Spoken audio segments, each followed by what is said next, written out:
Mūsu projekta tēma ir par osteosintēzes implantiem. Projekts OsteoWood. Osteosintēzes implanti ir implanti, kas ir paredzēti salauzta kaula sastiprināšanai, lai viņu sadziedētu un atjaunot tātad kaula funkciju.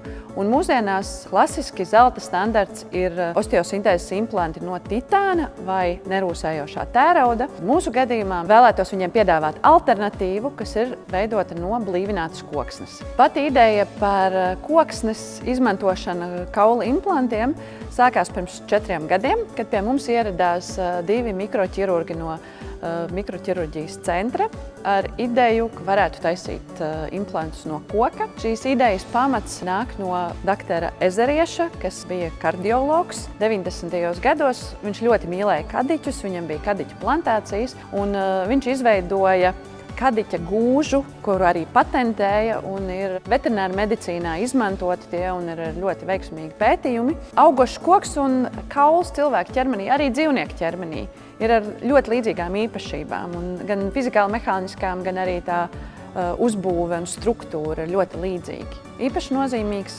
šis implantu materiāls ir tieši pacientiem, kuriem ir alerģiskas reakcijas uz metāla implantiem. Lai arī tas ir mazs procents cilvēku, 3 līdz 5%, tomēr viņu gadījumā tas ir ļoti būtiski, jo šīs reakcijas var būt ļoti traģiskas veselībai.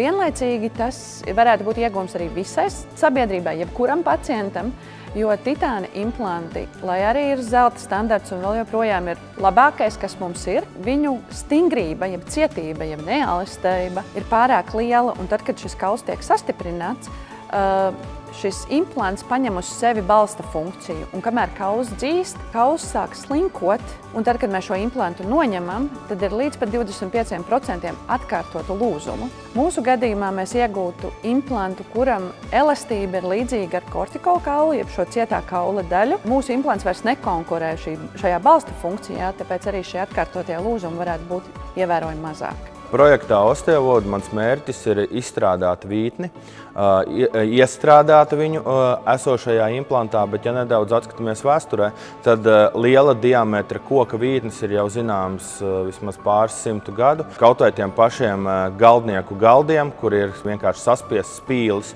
tad šis izaicinājums ir tāds, ka man ļoti blīvai koksnei un ļoti smalkai koksnei, kas parasti sastāv diametru no 2 līdz 4 mm, man ir jāspēj iegriezt vītni, kas līdz šim nevienam nav izdevies.